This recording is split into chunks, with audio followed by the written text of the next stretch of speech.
Hello everyone, welcome back to the Arya's hub of English language. Students, आज हम prepositions का एक सेशन लेने वाले हैं और उसकी क्लास 1 आज हम डिस्कस करेंगे। So basically what are prepositions? Prepositions play very important role in our language. Prepositions कुछ छोटे छोटे वर्ड्स होते हैं जैसे on, in, into, to, with, above, below, between. इस तरह के जो वर्ड्स होते हैं उन्हें आप प्रीपोजिशंस कहते हैं। और students, believe me, if you have very good knowledge of prepositions you can make very short and beautiful sentences. आप बहुत छोटे छोटे सेंटेंसेस बना सकते हैं और कंप्लीट मीनिंग लिए हुए। इससे आपकी लैंग्वेज ब्यूटीफुल बनती है, इंप्रेसिव बनती है। ठीक है, तो प्रीपोजिशंस होते क्या हैं उन्हें हम जरा पढ़ लेते हैं। देखो students, a preposition describes a relationship. Relationship बताता है प्रीपोजिशन सेंटेंस में किस किस के साथ। एक नाउन फ्रेज और प्रोनाउन का रिलेशन बताता है। एक वर्ब, एडजेक्टिव और अनदर नाउन फ्रेज और प्रोनाउन के साथ। ठीक है, मतलब इसको एक्सप्लेन करने के लिए मैंने यहाँ अलग से लिख दिया है, उसे आप समझें। देखो किस किस के बीच में रिलेशनशिप बताएगा एक प्रीपोजिशन। वर्ब का नाउन फ्रेज और प्रोनाउन के साथ। एक एडजेक्टिव को कनेक्ट करेगा नाउन फ्रेज या प्रोनाउन के साथ। एक नाउन फ्रेज और नाउन को किसी दूसरी नाउन फ्रेज और प्रोनाउन के साथ कनेक्ट करने का काम करता है प्रीपोजिशन। ठीक है, जरा इसको समझते हैं हम इस चीज को। यहाँ मैंने 3 एग्जांपल्स लिखे हुए हैं।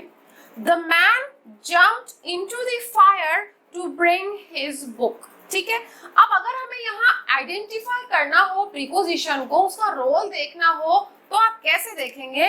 देखिए यहाँ पर इनटू जो वर्ड है वो प्रीपोजिशन है और ये देखें कि क्या ये इस फंक्शन के अकॉर्डिंग काम कर रहा है या नहीं कर रहा, जो हमने इसकी डेफिनेशन में पढ़ा। तो जरा इसको भी चेक कर लेते हैं। ये जंप जो है बच्चों, वो क्या है?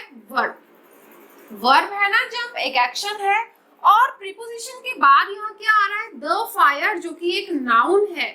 तो डेफिनेशन के अकॉर्डिंग एक वर्ब को एक नाउन से कनेक्ट कर रहा है ये वर्ड, इसलिए इसको आप प्रीपोजिशन कहोगे। देखो वर्ब को नाउन से कनेक्ट कर रहा है। ठीक है, the father is getting anxious about money.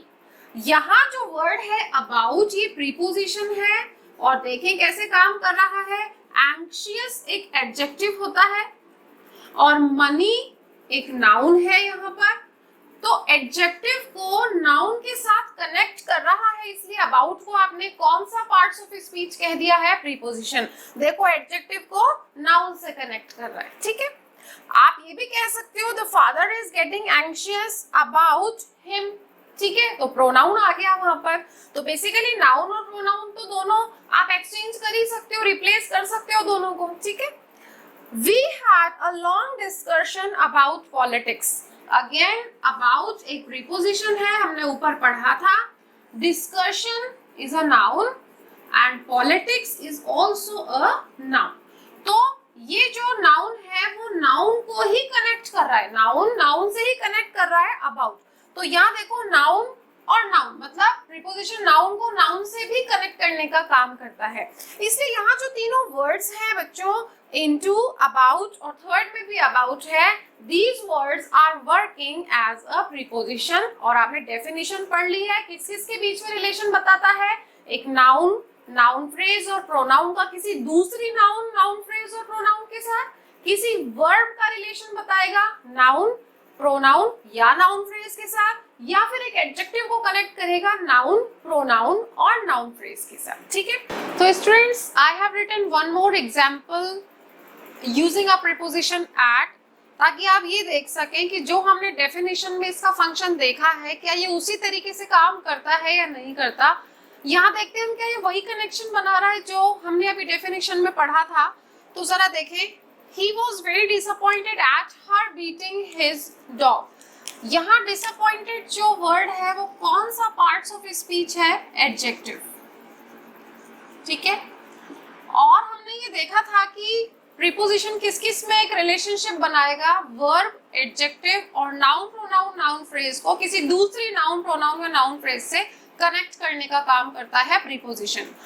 तो एट एक प्रीपोजिशन है, हम सबको पता है। और इसके बाद कौन सा पार्ट्स ऑफ स्पीच आने वाला है वो हम देखते हैं। तो यहाँ ये जो वर्ड है हर बीटिंग हम पूरा लेंगे और इसको कंसीडर करते हैं स्टूडेंट्स हम नाउन। थोड़ी सी समझने वाली बात है कि जब आप वर्ब की फर्स्ट फॉर्म में आईएनजी ऐड कर देते हो और वो एक एक्शन नाउन का काम करती है तो उसे आप ग्रामेटिकल फॉर्म में जेरंड कहते हो। जेरंड पर बहुत ही जल्दी हम सेशन लेंगे, वहां हम समझेंगे जेरंड नाउन की तरह कैसे काम करता है। तो देखो स्टूडेंट्स, जो जेरंड है क्योंकि वो एज अ नाउन ही काम करती है, नाउन ही कहलाती है, इसलिए आप जेरंड से पहले भी आर्टिकल्स, डिटरमिनर्स और पॉजिटिव एडजेक्टिव्स का यूज कर सकते हो जैसा कि आप नाउन से पहले करते हो। तो ये जो पूरा वर्ड है वो हो गया आपका नाउन। तो वही कॉम्बिनेशन बन रहा है जो हमने अभी डेफिनेशन में पढ़ा। आप ध्यान से समझोगे इसको तो स्टूडेंट्स ये जो पूरी जगह है ना, डिसअपॉइंटेड एट समबडी और समथिंग, आप ऐसा कह सकते हो ना, है ना। मतलब डिसअपॉइंटेड किस किस से हो सकते हो आप अपसेट किसके लिए हो सकते हो, या तो किसी पर्सन पे अपसेट होगे, नाराज होगे, या किसी चीज पर अपसेट होते हो। तो अगर आप बात करते हैं समथिंग की, ठीक है, तो डिसअपॉइंटेड एट समथिंग एक फ्रेज होती है, मींस अगर आप किसी चीज पर नाराज हो, किसी चीज पर अपसेट हो, आप डिसअपॉइंटेड के साथ में एट यूज करोगे। आप और किसी तरीके की कॉम्बिनेशन यूज कर सकते हो। He was very disappointed at what she did. भाई आप जिस चीज पर नाराज हो रहे हो वो क्या है, डिसअपॉइंटेड एट उसके डॉग को मारने, उसके डॉग की पिटाई करने पर वो अपसेट था। तो वो चीज हो गई समथिंग क्या है, उसके डॉग की पिटाई करना। यहाँ समथिंग क्या है, he was very disappointed at what she did, जो उसने कहा, ये है पूरा समथिंग, जो उसने कहा उस पर अपसेट था। तो यहाँ पर व्हाट जो है वो एक कंजंक्शन है, शी सब्जेक्ट है और डिड एक वर्ब है। तो बच्चों हमने पहले भी पढ़ा था कि एक छोटा सेंटेंस या ग्रुप ऑफ वर्ड्स जिसमें सब्जेक्ट और वर्ब का कॉम्बिनेशन होता है वो एक क्लॉज कहलाता है। और क्योंकि ये क्लॉज समथिंग की जगह आ रहा है, it means something can be replaced by a noun, तो ये आप क्या कहलाएगा, आपका नाउन क्लॉज कहलाएगा। तो नाउन क्लॉज और नाउन सेम फंक्शन करते हैं, इसलिए हम यही कहेंगे कि यहाँ पे भी प्रीपोजिशन एट जो है वो एक एडजेक्टिव को एक नाउन से कनेक्ट कर रहा है। ठीक है, आप इस तरह से भी कह सकते हो he was very disappointed with his son या विद हिम, आप ऐसा भी कह सकते हो। तो जैसा मैंने आपको अभी अभी कहा था कि डिसअपॉइंटेड वर्ड जो है अगर समथिंग के लिए आता है तो आप प्रीपोजिशन फॉलो करोगे एट। वैसे तो देखो बच्चों, प्रीपोजिशन जो है डिसअपॉइंट के बाद में बाय भी आता है, अबाउट भी आता है, ठीक है, विद भी आता है। तो it is always better to see a good dictionary before using a correct preposition with a verb. हमेशा एक अच्छी डिक्शनरी को फॉलो करें, वहां से हमें काफी सारे यूसेज जो है पता लगते हैं और हम 100% श्योर भी हो जाते हैं अपने यूज पर। ठीक है, तो क्योंकि यहाँ पर पर्सन है, here we are using somebody, ये somebody की जगह पर आ रहा है, his son और him। तो his son तो हो गया आपका नाउन और him हो गया आपका प्रोनाउन। तो यहाँ भी कॉम्बिनेशन वही है कि एडजेक्टिव को किससे कनेक्ट कर रहा है, या तो नाउन से या नाउन फ्रेज या नाउन क्लॉज से या प्रोनाउन से। तो यही हमने डेफिनेशन में पढ़ा था। ठीक है, इसी तरीके से देखो इन सब चीजों को पढ़ के एक चीज तो हमारे यहाँ फिक्स हो गई कि प्रीपोजिशन के बाद में आता क्या है, नाउन। अब हम सबको पता है कि नाउन है तो नाउन फ्रेज भी हो सकता है, नाउन क्लॉज भी हो सकता है, प्रोनाउन भी हो सकता है। तो आ गई ना वही सारी चीजें डेफिनेशन वाली। और ये भी आप यही देख लें कि उस नाउन का केस कौन सा यूज होना चाहिए, ऑब्जेक्टिव केस। ठीक है, अगर आप नाउन यूज कर रहे हो तो वो उसका ऑब्जेक्टिव केस यूज होगा, प्रोनाउन यूज कर रहे हो तो भी उसका ऑब्जेक्टिव केस यूज होगा। मतलब आप प्रीपोजिशन के बाद ही का यूज नहीं कर सकते, आपको हिम का यूज करना पड़ेगा। आप मी का यूज करोगे, आप आई का यूज नहीं कर सकते। ऐसे ही आप शी का यूज नहीं कर सकते, आप हर का यूज करोगे। दे नहीं लिख सकते, आपको देम लिखना पड़ेगा। इट मींस जो भी आप प्रीपोजिशन के बाद यूज कर रहे हो उसका ऑब्जेक्टिव केस होना चाहिए। ठीक है, आप और देख लें एक छोटा सा example. I am looking forward to, आप देखो अगर मैं यहाँ लिख के छोड़ दूं इसको, है ना, तो I am looking forward to something. Look forward आप यूज करते हो जब आप किसी ऐसी चीज का इंतजार करते हो जो आप एक्सपेक्ट करते हो कि होगी या होनी चाहिए, ठीक है। तो I am looking forward to something. अब वो समथिंग क्या है आपका, किसी का समथिंग कुछ भी हो सकता है ना। तो अगर मैंने लिखा I am looking forward to the meeting, ठीक है, I am looking forward to meeting with you, और I am looking forward to what he will say. अब वो जो समथिंग है वो हर केस में सबका अलग अलग है। I am looking forward to the meeting, मुझे किसका इंतजार है, मीटिंग का। तो अब आप ध्यान से देखो, ये जो द मीटिंग है ना बच्चों, वो प्योरली एक नाउन है ना, ठीक है, नाउन है। I am looking forward to meeting with you, मुझे तुमसे मिलने का इंतजार रहेगा, ठीक है। तो यहाँ जो मीटिंग वर्ड है वो वही उसी तरीके से काम कर रहा है जैसे ऊपर मैंने मीटिंग के बारे में आपको बताया था। तो यहाँ एक तरह का जेरंड है, ठीक है। तो जेरंड भी हम आगे पढ़ेंगे, जेरंड है, और जेरंड किसकी तरह काम करता है, अगेन एक नाउन की तरह काम करता है, ठीक है। What he will say, I am looking forward to something, और यहाँ समथिंग क्या है, जो वो कहेगा। मुझे किस चीज का इंतजार है, जो वो कहेगा उस चीज का मुझे इंतजार है। तो व्हाट यहाँ कंजंक्शन है, ही यहाँ पर सब्जेक्ट है, और विल से यहाँ पर वर्ब है, इसलिए ये भी क्या कहलाएगा, एक नाउन क्लॉज कहलाएगा। तो अगर हम देखें तो ओवरऑल ये सारे कॉम्बिनेशंस काम तो किसका कर रहे हैं, नाउन का ही कर रहे हैं। इट सिंपली मीन्स कि ये जो आपकी लुकिंग वर्ब है ना, ये वर्ब और ये जो टू प्रीपोजिशन है, तो वही डेफिनेशन वाली चीज फॉलो हो रही है कि वर्ब को किससे कनेक्ट कर रही है, नाउन से कनेक्ट कर रही है, इसलिए टू वर्ड क्या हो जाएगा, प्रीपोजिशन हो जाएगा। अब आप लोगों के माइंड में अगर ये आ रहा है कि ये फॉरवर्ड को क्यों नहीं हमने कंसीडर किया, तो देखो स्टूडेंट्स, ये फॉरवर्ड एक एडवर्ब है, और एडवर्ब हमेशा सेंटेंस में एक एक्स्ट्रा इंफॉर्मेशन का काम करता है, ठीक है। इसलिए आप यहाँ डेफिनेशन के अकॉर्डिंग किस चीज को कंसीडर करेंगे कि लुक एक वर्ब है और लुक फॉरवर्ड एक कॉम्बिनेशन है पूरा, ठीक है। लेकिन फॉरवर्ड अलग से देखेंगे तो एक एडवर्ब होता है वो, ओके। तो यहाँ ये प्योरली एक नाउन है, यहाँ ये आपका आईएनजी क्लॉज हो गया, ठीक है, और यहाँ ये आपका WH क्लॉज हो गया, ठीक। अब आप सोच रहे होंगे कि मैं इतना क्यों बता रही हूँ आपको कि डेफिनेशन के अकॉर्डिंग प्रीपोजिशन काम करना चाहिए। मैं इसलिए बता रही हूँ क्योंकि बहुत बार आपको कुछ वर्ड्स ऐसे दिखेंगे जो देखने में आपको लगेगा प्रीपोजिशन है, लेकिन वो होते नहीं है प्रीपोजिशन। और वो कैसे पता लगेगा, जब आप इस तरीके से उनको डेफिनेशन के अकॉर्डिंग यूज करके देखोगे कि क्या वो रिलेशन इस तरह का बना रहे हैं या नहीं बना रहे। देखो एक छोटा सा अगर मैं एग्जांपल लूं यहाँ पर, देखो अगर हमने लिया I want to talk to you. अब ये जो एक छोटा सा सेंटेंस है ना स्टूडेंट्स, बहुत बार हमें ऐसा लगता है कि हम रट लेते हैं चीजों को। हमारी पढ़ाई इस तरीके से होती है स्कूल में कि हमें ये सिखा दिया जाता है कि in, on, with, between, to, from, for, these all words are prepositions, और वही चीज हमारे माइंड में फिक्स हो जाती है। तो अगर हम रैंडमली किसी से पूछ लें कि बताओ इसमें प्रीपोजिशंस कहाँ कहाँ हैं, तो बहुत सारे स्टूडेंट्स बोलेंगे कि इसमें दो प्रीपोजिशंस हैं, एक ये रहा, ये रहा, और उनका काम खत्म हो जाएगा। लेकिन आप इसको अप्लाई तो करके देखो डेफिनेशन के अकॉर्डिंग कि क्या सच में ये प्रीपोजिशन का काम कर रहे हैं या नहीं कर रहे हैं। तो जरा हम करके देखते हैं इसको। ये जो वर्ड है टू, है ना, इससे पहले कौन सा पार्ट्स ऑफ स्पीच है, ये वर्ब, और इसके बाद टॉक भी कौन सा पार्ट्स ऑफ स्पीच है, वर्ब। तो वर्ब को वर्ब से तो कनेक्ट नहीं करता प्रीपोजिशन हमारी डेफिनेशन के अकॉर्डिंग। बताओ करता है क्या? आपने देखा था वर्ब को, एडजेक्टिव को और नाउन प्रोनाउन नाउन फ्रेज को किसी दूसरी नाउन प्रोनाउन नाउन फ्रेज के साथ कनेक्ट करते हैं। और अभी अभी मैंने आपको ये भी बताया था कि प्रीपोजिशन के बाद तो नाउन प्रोनाउन ही आना चाहिए, है ना। जबकि यहाँ क्या आ रहा है टू के बाद में verb. It means to is not working as a preposition in this sentence. नहीं कर रहा ना, ऊपर ऊपर से देख के बता दिया था हमने कि टू तो प्रीपोजिशन ही होता है, लेकिन ऐसा नहीं है। इट मींस ये टू प्रीपोजिशन नहीं है यहाँ पर। तो जरा इस वाले टू को भी देख लें।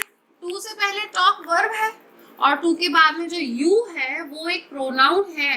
अब ये जो कनेक्शन है वो बिल्कुल ठीक है। कि वर्ब को प्रोनाउन से तो कनेक्ट करता है प्रीपोजिशन, लेकिन वर्ब को वर्ब से कनेक्ट नहीं करता। तो yes, here this two is a preposition here. लेकिन ये वाला टू क्या है, तो बच्चों ये पूरा कॉम्बिनेशन होगा, ये एक पूरा कॉम्बिनेशन है जो टू प्लस वर्ब की फर्स्ट फॉर्म से बना है, इसको आप इन्फिनेटिव कहते हैं। ठीक है, ये भी हम आगे आने वाले सेशंस में पढ़ेंगे। तो टू प्लस वर्ब की फर्स्ट फॉर्म एक पूरा कॉम्बिनेशन है, वर्ब है, जिसको आप इन्फिनेटिव कहते हो। ठीक है students, one more position of a preposition exists, और वो पोजीशन है एंड ऑफ द सेंटेंस। तो आप ऐसा सोच रहे होंगे कि जो हमने अभी डेफिनेशन में एकमात्र पोजीशन पढ़ी थी प्रीपोजिशन की, वही होती है। नहीं, वो तो होती है। आप बहुत बार सेंटेंस के एंड में भी प्रीपोजिशन को देखेंगे, और वो पोजीशंस क्या क्या हैं वो हम जरा यहाँ पर डिस्कस करने वाले हैं। मैंने यहाँ पर कुछ सेंटेंसेस लिखे हैं, ठीक है। इन सभी सेंटेंसेस में आप देखेंगे प्रीपोजिशन की जो जगह है वो सब एंड में, सेंटेंस के एंड में है। तो ऐसा कब कब होता है, तो पहले तो हम ये देखें इन क्वेश्चंस। कभी कभी आप एंड पोजीशन देखेंगे प्रीपोजिशंस की क्वेश्चन की फॉर्म में, जब आप इंटरोगेटिव सेंटेंस यूज कर रहे होंगे, जैसे what are you staring at. अब देखिए बहुत सारे प्रीपोजिशंस ऐसे होते हैं, ऐसे वर्ड्स होते हैं जो अपने साथ फिक्स्ड प्रीपोजिशंस लेते हैं। जैसे डिपेंड के साथ ऑन या अपॉन ही आएगा, है ना। स्टेयर के साथ एट ही आएगा, शाउट के साथ एट ही आता है, अफ्रेड के साथ ऑफ ही आएगा। तो इनकी जो पोजीशन है वो फिक्स है कि इन वर्ड्स के साथ में आएंगी ही आएंगी। तो वैसे भी आप इसको ध्यान रख सकते हैं कि शाउट वर्ड जो है वो अकेला नहीं आएगा, उसके साथ प्रीपोजिशन एट आएगा ही आएगा। और what are you staring at, मतलब तुम किस चीज की तरफ देख रहे हो, घूर रहे हो, वो क्या चीज है जिसकी तरफ तुम घूर रहे हो। What are you thinking about? तुम किस चीज के बारे में सोच रहे हो।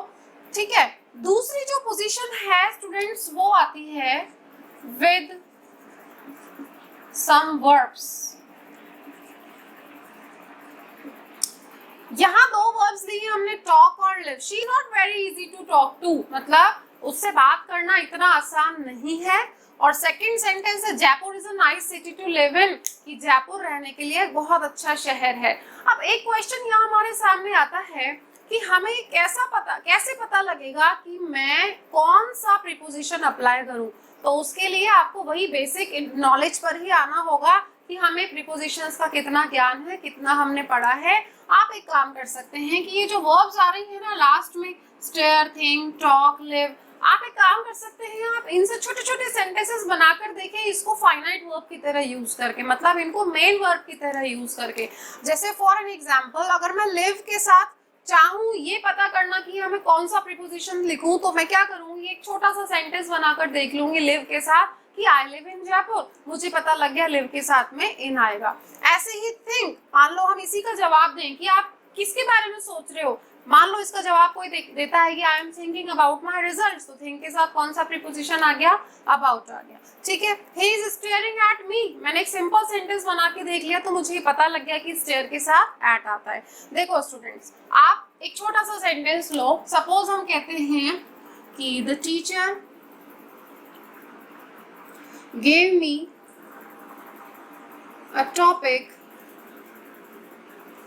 to speak। अब ये जो सेंटेंस है ना स्टूडेंट्स, वो कंप्लीटेड नहीं है। मुझे यहाँ पर स्पीक के साथ एक प्रीपोजिशन लेना पड़ेगा। क्यों लेना पड़ेगा?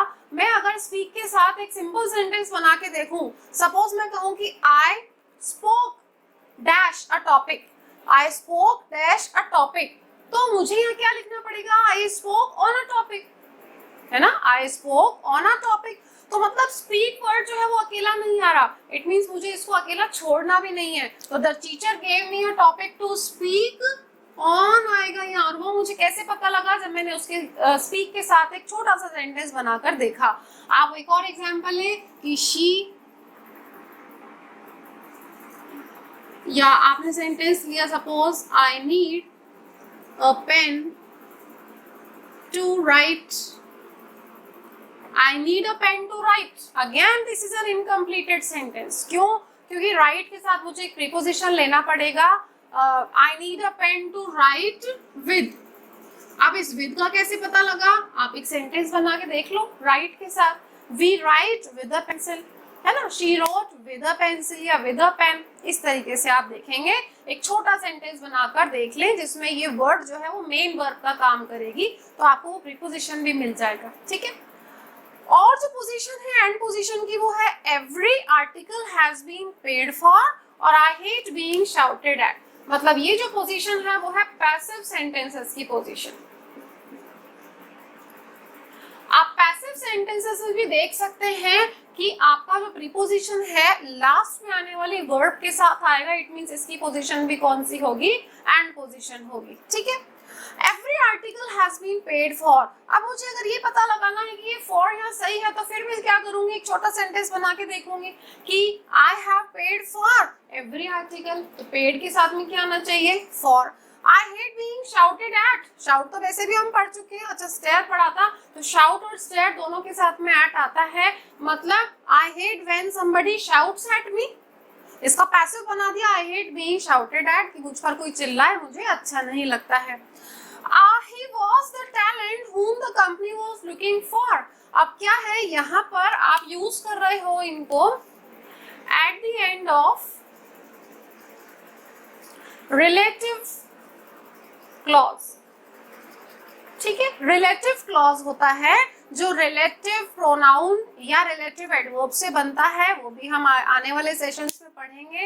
Eight the end of a relative clause to establish their relationship with a relative pronoun. Relative pronoun जो दो सेंटेंसेस को जोड़ने का काम करता है। यहाँ पर जो दो रिलेटिव प्रोनाउंस हैं वो है बच्चों whom और which, जो ऐड करने का काम करते हैं दो सेंटेंसेस को। तो क्या करेगा वो लास्ट में आने वाला जो प्रीपोजिशन है ना फॉर और ऑफ, ये दोनों इन दोनों रिलेटिव प्रोनाउन से एक रिलेशनशिप एस्टेब्लिश करेंगे। देखो कैसे, he was the talent। अब ये जो टैलेंट है वो पर्सन है ना, और पर्सन के लिए प्रोनाउन कौन सा आएगा, whom आएगा, who या whom आता है। ठीक है, the company was looking for। आप इससे एक सेंटेंस बना के देखो, the company was looking for the talent। आप यहाँ लिख के देखो, लेकिन हुआ क्या, सेंटेंस में the talent पहले ही आ गया और उस the talent के लिए जो रिलेटिव प्रोनाउन आया, रिलेटिव प्रोनाउन का एंटीसीडेंट है talent, इसलिए यहाँ whom आया।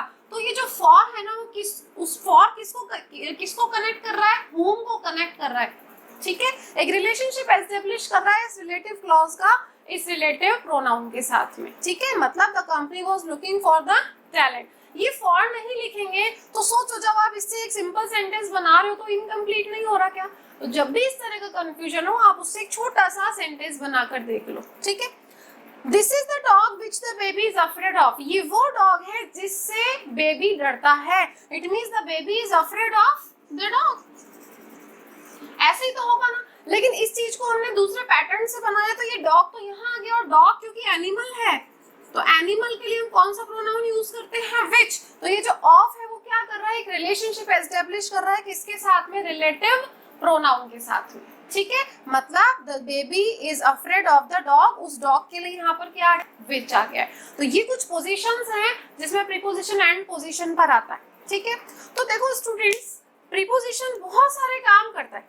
आपको वो सारी चीजें जो है वो वन बाय वन हम एक एक प्रीपोजिशन को अच्छे से डीपली पढ़कर और उनको समझेंगे। प्रीपोजिशंस को समझना और उनको यूज करना सेंटेंस में थोड़ा सा ट्रिकी होता है जब तक आप उसके यूसेज नहीं पढ़ते हो डिक्शनरी में। देखो अब वो टाइम नहीं है कि आप एक छोटा सा एक डायग्राम बनाओ और इस तरीके से पढ़ लो कि ये तो अंडर है, ये ऑन है। ये एक हद तक मदद करता है, आपकी एक लिमिट तक मदद करता है, लेकिन अब आप चाहे कोई भी कॉम्पिटिटिव एग्जाम्स ले लें या आपका चैलेंज ले लें राइटिंग के लिए, जब आप लिखने बैठते हैं तो using a preposition is a very difficult task. क्यों होता है, क्योंकि हम यहीं पर अटके रहते हैं कि डायग्राम के फॉर्म में याद कर लिया कि बैक है, पीछे है तो बिहाइंड यूज कर दो, नीचे है तो बिलो यूज कर दो, ऊपर है तो अबव, इतना ही पढ़ के रह जाते हैं, जबकि काफी सारे यूसेज होते हैं एक एक प्रीपोजिशन के। तो वो सब हम आने वाली क्लासेस में पढ़ेंगे। क्या क्या बताता है एक प्रीपोजिशन हमें, टाइम बताता है, स्पेस बताता है, कॉज बताता है, रिजल्ट बताता है, पर्पस बताता है, सोर्स बताएगा, रेसिपिएंट बताता है, ड्यूरेशन, instrument means manner, ठीक है। तो इस तरह की काफी सारी चीजें जो है वो हमें एक प्रीपोजिशन बताएगा और वन बाय वन हम देखते जाएंगे कि कौन सा प्रीपोजिशन पर्पस बताता है, कौन सा स्पेस बताएगा, कौन सा टाइम बताएगा। हर प्रीपोजिशन का अपना अलग काम होता है।